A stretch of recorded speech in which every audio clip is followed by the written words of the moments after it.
do 7º ano. Eu estou aqui novamente, como eu falei para vocês, sobre o exercício que eu passei ontem na aula passada. Então hoje a gente vai corrigir uma por uma, tá? Da questão. Eu espero que vocês tenham feito, tenham acertado todas, porque eram questões fáceis, né? Muito fáceis. Vamos lá. A primeira pergunta que tá lá: o que são organismos eucarióticos? E aí, o que vocês colocaram? Resposta: são aqueles que possuem em suas células o núcleo protegido pela carioteca, que é a membrana nuclear. Falei para vocês isso na aula passada, que os organismos eucarióticos, eles têm células, né? Todos os seres têm células, seres vivos. E dentro da célula tem a organização celular também.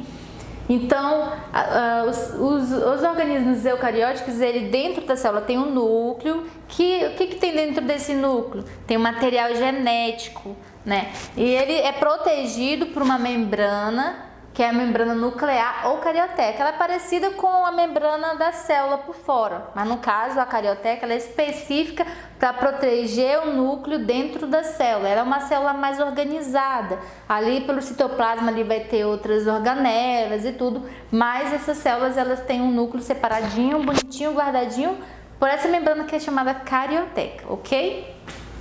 Vamos lá, segunda questão. O que significa saprófita? Expliquei também na aula passada. O que é? São organismos que se alimentam de absorção de matéria orgânica em decomposição. Quem são esses organismos? São os fungos e as bactérias. Por causa deles, que não existe uma biomassa de organismos de matéria orgânica no planeta. Então eles são muito importantes, é como se eles fossem o lixeiro do planeta, porque precisa absorver. A pessoa morreu, a planta, os animais, eles têm que transformar aquilo ali. Então o que vai fazer isso? Os fungos e as bactérias. Eles absorvem essa matéria orgânica em decomposição e por isso eles são considerados saprófitas, ok? Próximo. Por que os fungos saíram da classificação do reino das plantas? Resposta: porque os fungos não possuem características necessárias para ser classificado como planta, não realizam fotossíntese, têm glicogênio ao invés de amido e sua parede celular é semelhante ao exoesqueleto dos invertebrados. Expliquei isso para vocês também ontem, nem na aula passada, que os fungos, por mais que você olhe para o fungo, parece uma planta, não se mexe, mas não é bem assim. Olhando melhor para ele não faz fotossíntese como as plantas. Tem algumas poucas espécies que faz, mas a grande maioria dos fungos eles não tem produção de clorofila, que é a pigmentação responsável pela captação do sol e fazer a fotossíntese. Então, se as plantas, a principal característica das plantas é que elas são autótrofas, que elas fazem fotossíntese, logicamente o fungo ele já não se classifica como planta, porque ele não tem esse poder. Além disso, a forma de armazenar a energia dele é em forma de glicogênio, né? No caso, as plantas são os amidos, já tem outra diferença. A sua parede celular é semelhante ao exoesqueleto dos invertebrados, ou seja, ele ainda está mais propenso a ser parecido com os animais do que a própria planta, tá? Mas mesmo assim, ele não é nenhum nem outro, ele tem o próprio reino fungi. Não confundo, não é porque ele tem essas características de animais que ele vai estar classificado com os animais. Ele também não tem tanta prioridade para ser do reino dos animais. Por isso que ele tem o próprio reino fungi, que é no caso onde ele se classifica. Próximo. 4. Cite 3 características que são semelhanças entre fungos e animais. Bom, resposta: semelhança. Possui glicogênio como fonte de energia, né? E a sua parede celular possui a quitina, que é encontrada no exoesqueleto dos invertebrados, e são heterótrofos. Então temos aqui 3 características que assemelham os fungos com os animais. Próximo. Quais as estruturas do fungo? Olha só que legal, bem simples. Hifas, que né? O micélio e o corpo de frutificação, que é onde acontece a reprodução dos fungos. Nesse corpo de frutificação é que a gente consegue visualizar. Os outros, né, as hifas, ela só é visualizada através de microscópio e tal. Próximo. 6. Qual a importância econômica dos fungos? Bom, os fungos eles podem ser utilizados na produção de antibióticos, penicilina e alimentos diversos gerando capital. Isso aqui, lembra que eu falei para vocês em sala de aula, né? Da penicilina, a gente leu sobre um texto que lá o Fleming, o cientista, né, da época, descobriu que os fungos ele tinha um efeito antibiótico, ele inibia as bactérias ali. Então ele é importante para a indústria farmacêutica de fazer remédios, isso também gera, né, capital, e para alimentos, né, para a população em geral. Então essa aqui é a grande importância econômica dos fungos. Sem falar que existem vários fungos aí que ainda não foram descobertos nem catalogados. Então é possível que exista mais fundos assim de descoberta, de capital com esses seres vivos, né, que são os fungos. Próximo, a questão número 7. Cite os fungos comestíveis mais famosos no Brasil. Essa daqui tá fácil, olha a resposta. É o champignon, shiitake e o shimeji, que são fungos comestíveis mais famosos que estão nos pratos brasileiros, né, da população. Próximo. 8. Como podemos utilizar os fungos no combate ao impacto ambiental? Falei para vocês até pesquisarem sobre isso.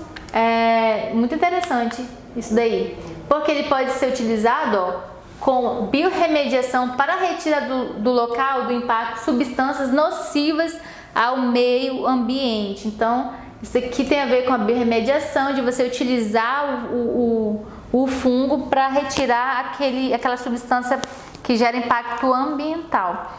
Tá ok? É uma forma até mais ecológica de se fazer do que de fazer com um produto químico, né? O fungo ele é mais indicado, menos impactante para o meio ambiente. 9. O que são micorrizas? Expliquei isso aqui também nas aulas passadas. Olha só, associações mutualísticas entre fungos e raízes de plantas. Por quê? Porque as plantas elas precisam lá do nutriente que o fungo acaba absorvendo para ela do solo. E ele precisa, porque ele não faz fotossíntese, ele precisa de se alimentar. Então quem que vai dar isso para ele? As plantas, através da fotossíntese. Então é uma associação mutualística. O que é associação mutualística? É uma relação harmônica em que os dois se beneficiam, ok? Então, micorrizas é a associação entre os fungos e as raízes das plantas para que os dois venham se beneficiar. E a última, 10. Olha só, os pães, bolos, pizzas e cervejas são feitos pelos fungos com um processo chamado de fermentação, gente. Expliquei isso também na aula passada. Seria interessante vocês pesquisarem sobre fermentação, como é que acontece esse processo. Olha, muito legal também para vocês pesquisarem, tá? Então, por hoje é só. Foi a correção do exercício. Espero que vocês tenham acertado todas. E é isso. Um abraço a todos.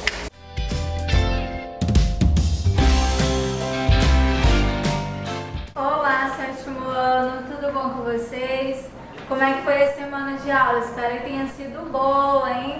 Vamos dar início aí a mais uma atividade em prática. Agora, na verdade, do capítulo 2, seguindo as nossas atividades em prática. Hoje, 20/5/2020, sou a professora Gisneide. Vamos lá, então, seguindo as nossas atividades. Antes disso, vamos relembrar um pouquinho sobre o que nós estudamos nas nossas aulas anteriores. Vamos lá. O que sabemos, né? As formações dos estados nacionais, que a Idade Média ela foi marcada pela descentralização do poder, que ficava fragmentado nas mãos dos senhores feudais, que foi o surgimento da burguesia, ou seja, naquele período da Idade Moderna para a Idade Média, como é que surgiu aí a questão das sociedades nacionais, dos estados nacionais, que era a organização desses estados nacionais. Antes, a sociedade estava organizada de que forma? No poder dos senhores feudais, donos de terras, aqueles que tinham os maiores poderes. A partir desse momento, começou a surgir o que? A burguesia, que ou seja, o poder ficou centralizado nas mãos de uma única pessoa, ou seja, o rei, na verdade. O grupo dos burgueses ele aumentava sua influência, adquirindo terras dos senhores feudais arruinados. Como antes os senhores feudais é que tinham o poder nas mãos dele, a partir do momento que esses senhores feudais passou a ter uma crise econômica em suas terras, o poder deles estava caindo, não estavam mais conseguindo aí uma garantia de elite, os senhores burgueses, eles dominavam a sociedade, eles começavam a ter dominância dentro da sociedade. O poder dos senhores feudais era limitado à administração de suas terras, ou seja, eles não tinham poder, então a sociedade também tinha aí uma elite maior, que era os burgueses. O enfraquecimento do poder feudal levaria ao fortalecimento político de sua classe, eles se aliando a uma burguesia. Obviamente que eles estavam ali tendo a sua classe dominante enfraquecida, mas eles viam que se eles se aliassem à burguesia, eles conseguiriam aí ter a sua classe dominante novamente. Mas sabemos que não foi isso que aconteceu. Na tentativa de proteger o comércio, os burgueses apoiaram a iniciativa da nobreza a concentrar o poder militar e político na figura de um rei. Os estados nacionais eles tinham características próprias, sociedade, classe, economia. A base política dos politicários estados nacionais estava na centralização do poder absoluto e da autoridade na figura dos reis. Então, naquele período, sabemos que a burguesia estava dentro de uma classe dominante, no período da Idade Média para a Idade Moderna, certinho? Vamos lá. Os teóricos absolutistas, naquele período também nós tivemos uma revolução, que foram os teóricos absolutistas, como Thomas Hobbes, Nicolau Copérnico, entre outros pensadores e artistas, que fizeram com que suas obras fossem vistas por milhares de pessoas. Mas por quê? Porque eram obras diferenciadas, eram obras revolucionárias, diferente do que a sociedade estava acostumada a ver. Sociedades centradas na Inglaterra, França, Espanha e Portugal. Foi onde aconteceu esses períodos revolucionários aí. Aí eu coloquei duas fotos maravilhosas dessas pessoas para vocês aí observarem, que também está em destaque no livro de vocês, certo? Vamos seguindo então as nossas atividades em prática. Vamos lá. Nas páginas 18 à página 30 é onde vocês irão encontrar as respostas. Número 1. Como ficou marcada a burguesia? Ou seja, o que marcou esse período da burguesia? O que mudou nesse período da burguesia aí? Questão número 2. Por qual motivo os burgueses eles apoiaram a iniciativa dos nobres de concentrar o poder militar e político nas mãos de um rei? Por que será que eles fizeram isso, hein? Com certeza eles tinham um objetivo aí, não foi à toa que eles se aliaram a eles. Questão número 3. Marque a alternativa correta. Considerando as diferenças em formação e consolidação, os estados nacionais modernos se caracterizaram em várias medidas.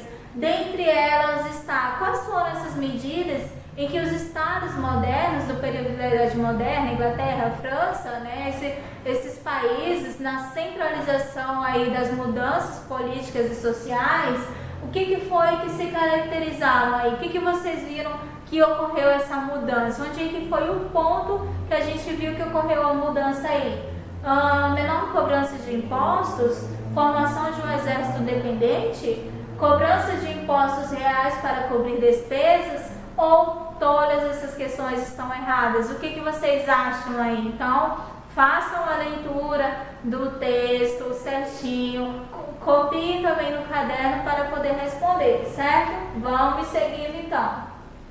Aí, durante os séculos XV e século XVIII, ocorreu em grande parte da Europa um processo de fortalecimento dos governantes, das monarquias nacionais. Alguns pensadores registram suas ideias a respeito do poder político vivenciado pelos europeus durante a Idade Moderna. Ou seja, quando esses pensadores eles falam em economia, falam nesse período aí da classe burguesa, eles têm uma ideia totalmente diferente. Por quê? Sabemos que os burgueses, né, essa classe que estava no poder, eles visavam o lucro, né, o lucro para eles, ou seja, tudo que eles buscavam era voltado para o lucro e para eles também. Esses pensadores, eles tinham uma visão diferente. Se eu sou um artista, eu tenho que valorizar minha arte, mas a minha arte ela é para quem? Para mim, não é verdade? Não para a sociedade, não para os burgueses. A arte foi eu que fiz, a obra foi eu que fiz, mas não era assim que eles pensavam, né? Então, o que esses pensadores, eles viam em relação a essa classe aí? E quem foi esses pensadores aí? Thomas Hobbes ou Nicolau Maquiavel? Thomas Hobbes ou Diderot? Maquiavel ou Voltaire? Quem foi? Voltaire e Jean Bodin. Quem foram esses pensadores aí que viam que essa classe estava errada, né? Questão 5. Descreva os pontos que mais culminaram na monarquia inglesa, francesa e espanhola. Como assim, professora? Não entendi essa questão. Quando ele fala culminaram, ou seja, o que mais destacou, aí descreva os pontos que mais se destacaram nessas monarquias, a monarquia inglesa, francesa e espanhola. Vocês vão ler o texto e vão colocar o que mais destacou dentro dessas monarquias aí, certinho? Então, o link aí para vocês assistirem novamente, quem não assistiu, certo? Nas próximas aulas a gente vai fazer a correção desse conteúdo. Muito obrigado e até a próxima aula.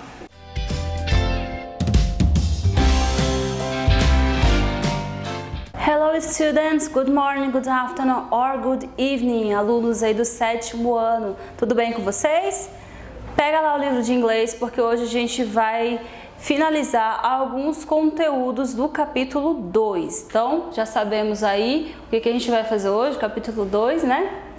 Pega o livro de vocês, então vamos revisar um conteúdo sobre something and anything, que na verdade é nada mais do que a regra, ok? Você usa something para indicar alguma coisa desconhecida ou incerta nas frases afirmativas e usa anything para indicar alguma coisa de qualquer tipo nas frases negativas ou nas perguntas. Também existe aí o some and any. Então você usa aí o some. Nesses exemplos, vamos dar uma observada. Ó. There were some birds in the cage. There weren't any hamster in the pet shop. Um você usa para afirmativa, outro para negativa. Use something and anything without nouns. Então, a dica que ele dá é a seguinte. Observando o exemplo tanto da afirmativa quanto da negativa, o que vem depois é um substantivo. Então, birds and hamster é substantivo. Agora, observando aqui embaixo, vamos lá. Sheila has something for you. A Sheila tem algo para você.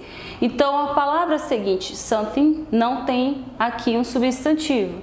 Então, você só pode usar quando não vier aqui quando não tiver o substantivo. A mesma coisa com anything. Ó, is there anything for me in this bag? Tem alguma coisa para mim nessa sacola ou nessa bolsa?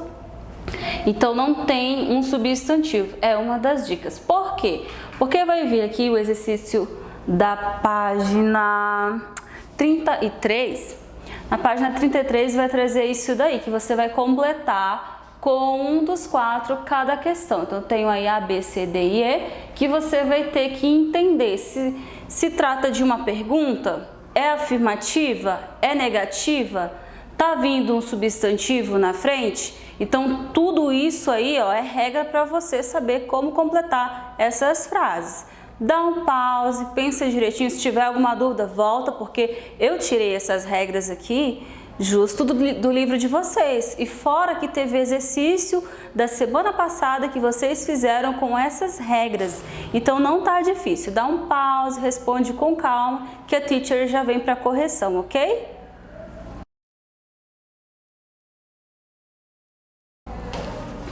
Did you finish? Vamos corrigir então. A letra A, eu já sei que é uma pergunta. E para pergunta, eu vou utilizar or anything ou any. Então, depende. Depende do quê? Aqui na frente, eu tenho um substantivo? Não tenho, tem uma preposição, about. Então, eu já sei que eu vou ter que usar o anything. Did you hear anything about the circles? Você ouviu alguma coisa sobre o círculo? B. A B diz assim, Cynthia has, aí tem um espaço, candies to share. Então, eu sei que é uma afirmativa. Em nenhum momento eu tenho ali o no ou not, e eu também não tenho uma interrogação que não indica que indica que não é uma interrogativa. Então, eu já sei que eu vou utilizar ou some ou something. Então, vamos pensar. Aqui, candies, eu tenho um substantivo. Posso usar something? Não, eu só posso usar o some. Então, a Cíntia tem algumas velas para compartilhar. Sorry, não é velas, é candies são doces, sorry. Tem alguns doces, balinhos para compartilhar. C. Bob gave Larry.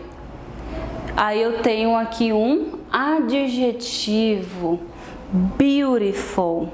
Então, quando eu não tenho um substantivo e é uma frase afirmativa, eu utilizo o something. Bob gave Larry something beautiful. Ele deu para a Larry algo bonito. Não sei se foi flor, foi presente, chocolate, alguma coisa bonita ele deu para ela. D. Luke said. Aí eu tenho uma preposição, traveling abroad. Então vamos pensar, se aqui não é um substantivo, é uma preposição e a minha frase não é negativa, eu vou utilizar something. Vamos ver a última questão. Eu já sei que aqui eu tenho uma negativa, tá vendo que eu tenho um note aqui? Sarah didn't see. Se é negativa, or é any or anything. Eu tenho animal aqui, eu não vou poder usar anything, então eu só posso usar o any. Sarah didn't see any animal in the dark. Ela não conseguiu ver, ela não viu nenhum animal na escuridão. Então vamos ver agora, revisar o nome de animais, rapidinho. Questão número 4, eu tenho aí números até 12. Só que eu tenho animais, por exemplo, o 3, o 4 e o 12, você vai colocar numa palavra só. Eles se tratam aí de que espécie? Tá? Não coloca o nome deles separados, não. Você nem consegue entender que tipo de espécie é. Então, o nome desse animal, né? Outros que estão maiores você consegue. Teacher, mas eu não sei, tem um aí que eu não sei. Então, só escreve o númerozinho, porque de fato o livro de vocês trouxe nessa questão animais inéditos. Vocês não viram ele em exercícios anteriores. Então, dá um pause, o que você souber responder, responde. Não se desespere se você não souber todos os números, não. Como eu já falei para vocês, tem animais que vão aparecer agora, tá bom? Dá um pause e responde.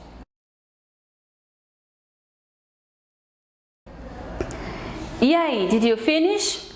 O primeiro tem ele lá nas primeiras páginas do capítulo sobre animais.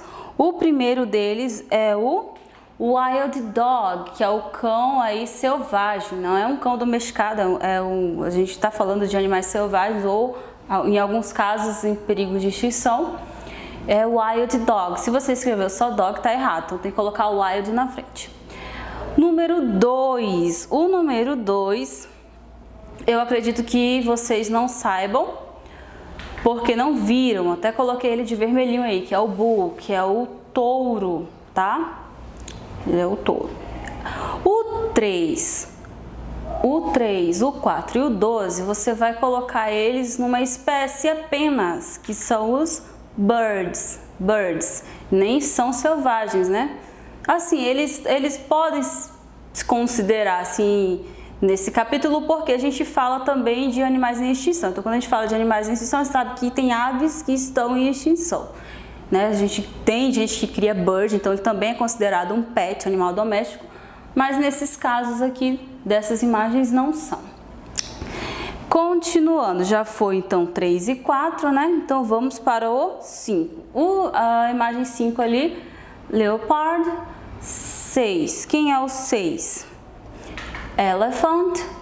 E o 7, giraffe, bem fácil. 8, zebra, mais fácil ainda. 9, lion. Tenho aí, esse aí que não tinha nos exercícios anteriores, impala, que é esse bichinho aqui, tá bom? A tradução dele pode trazer um pouquinho de confusão, mas saibam aí que ele é um tipo de espécie da família aí da corça, cervo ou o veado, tá? Conhecido também. Tem aí o 11 também. Esse bichinho do 11, ele é um wild animal que tem no filme Rei Leão. Ele é o Pumba. Quem lembra do Pumba? É um javali. E javali em inglês, em English, a gente vai chamar de boar. O 12, pessoal, ele fazia parte dos birds. Então vamos aqui pro 13. O 13 é o rhino. A última questão não é tão difícil assim, vou dar dica para vocês, tá? Então, a questão 5 é o seguinte, para cada letra aqui eu tenho um grupo de animais. Então, a letra A eu tenho um grupo, a letra B eu tenho outro grupo, assim como a C, a D e a E. Você vai fazer o seguinte, você vai ler o nome desses animais e vai perceber qual animal que não pertence àquele grupo. Como assim, teacher? Não está escrito tipo de espécie de nenhum deles, você vai percebendo pela leitura. Por exemplo, se eu dissesse para vocês, vamos lá, em português, vamos pensar. Se eu falasse para vocês o nome de 4 animais, vocês vão ter que dizer o que não pertence a esses grupos. Vou falar lá: gato, cachorro, panda e arara. Você ia pensar. Ora, qual que não pertence? Qual grupo será? Eu falei 3 animais terrestres. Eu falei uma ave, 3 mamíferos. Então, qual foi a ave que eu utilizei? É a ave. Então, você iria lá e ia riscar o nome arara. Então, é basicamente isso que você vai fazer nesse exercício. Na letra A, você vai ler o nome desses animais e vai perceber aquele animal que não tem nada a ver com o restante dos outros, tá? Então, a dica que eu vou dar para vocês. Na letra A, você vai encontrar um que não é felino. Na letra B, vai ter um deles que não está em extinção. Na letra C, você vai encontrar um que não é um mamífero. E na letra D, um que não é uma ave. Por último, a letra E, que não é um animal que não é um primata, tá bom? Então as dicas foram dadas. Agora cabe a vocês pensar um pouquinho nas dicas que eu dei, ler o nome desses animais e riscar os corretos. Responde certinho que a teacher já vem com a correção. E aí, did you finish? Vamos lá então. A letra A eu disse que vocês iam riscar o que não era um felino. Quem não é felino na letra A? É o rhino. Na letra B, qual animal que não está em extinção? giraffe. A letra C é um animal que não era um mamífero. Qual deles não é mamífero? Ora, monkey é mamífero, dog também, canguru também, agora o crocodile não é mamífero. A letra D era um animal que não é uma ave, a maioria deles são aves, macaco, parrot, armadillo e vulture. Então esse aqui, para quem não lembra, o abutre, papagaio e arara. Esse daqui, ele é um tatu, então ele não faz parte, não é uma ave. E por último, era um animal que não era um primata. Eu tenho aí no grupo turtle, gorilla, monkey e ape, que é o macaco, né? Então, qual que não faz parte? Turtle. Riscaram certinho? Eu espero que sim. Se tiver alguma coisa errada, você corrige. Se tiver alguma dúvida, coloca anotada aí no livro, né? Tenta entrar em contato com coordenação para dizer que você ficou com dúvida. Se não conseguir entrar em contato aí, der algum problema, a gente vai com certeza voltar nesses conteúdos. Vocês vão ter oportunidade sim, né, de falar comigo quando voltarmos às nossas aulas presenciais, ok? Então esse foi o nosso conteúdo de hoje. A gente se vê na próxima semana. Bye, bye!